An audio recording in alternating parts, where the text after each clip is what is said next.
We're going to be featuring this on our menu this week, and it is going to be a fall squash stuffed chicken with a cider gravy.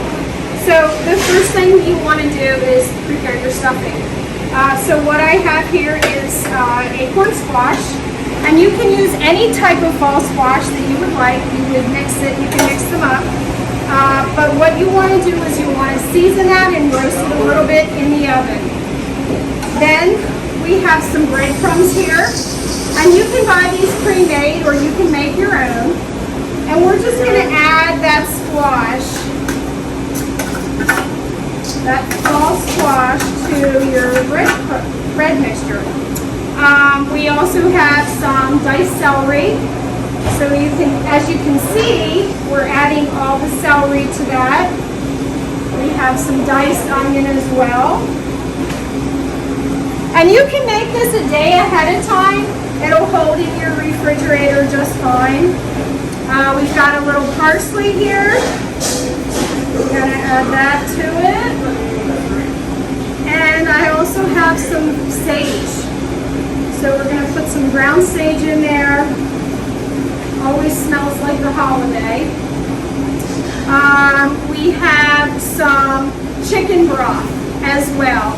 You can use water if you would like, and you can purchase chicken broth already made. So we're going to add the chicken broth in there, and you don't want it too moist. And for this stuffing recipe, you don't need to add egg because it's going to be in your chicken, and it's going to hold its shape.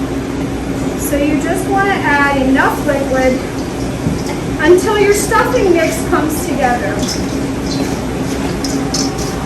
And the squash is going to give it a little bit of moisture as well.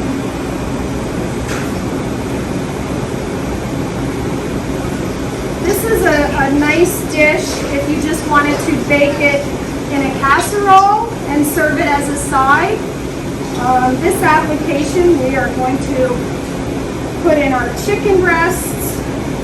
It's going to be really nice for the fall. So you can see how that's kind of coming together. And you can see it's going to hold its shape a little bit.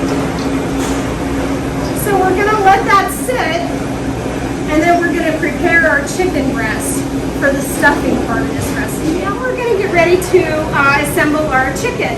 And what I have here is a 5-ounce chicken breast. You can go a little bit bigger if you like.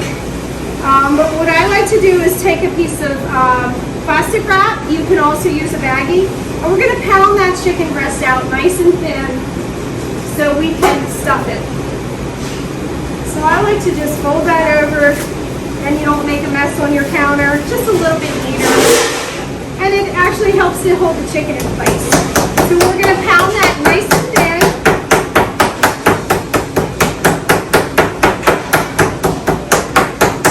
And this way it's going to cook evenly as well.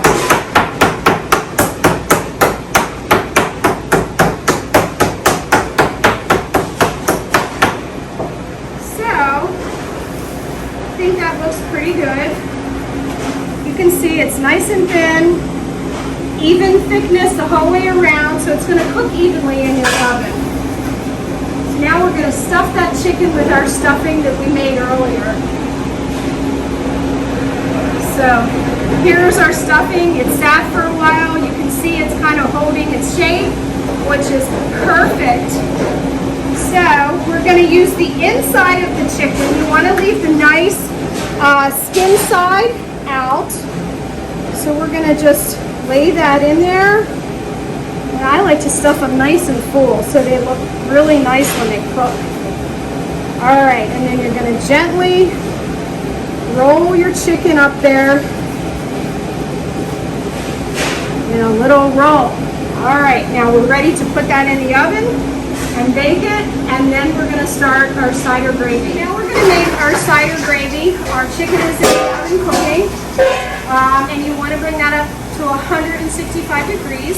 And we're going to make our cider gravy next. So what I have is some apple cider. We're going to put some of that in the pan, and we're going to reduce that. So reduce, you want to reduce it by half. And that'll concentrate the flavor.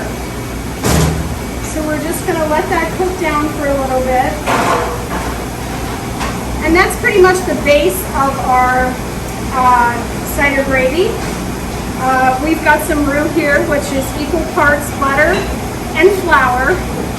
And that's going to be our thickening agent for this. And then we also have some chicken stock, which we're going to add to it, which will give it some richness. So once your cider is reduced about by half, you're going to add in your chicken broth. And now we're going to thicken it. So we're going to add some of that roux. And it's important that you let that cook a little bit because you don't want your gravy to taste like flour. And it does take a little bit of time. So I like to put it on the stove, turn it on low and simmer it, but you really want to whisk those lumps out in there. So we're going to stir that up really good, and you can see how there's no lumps in there. It's all pretty much dissolved. So now it's just a matter of letting it cook and thicken up a little bit. This is our fall stuffed chicken with cider gravy. I put a little bit of green onion on there and some fresh cranberries to really make it look like a holiday.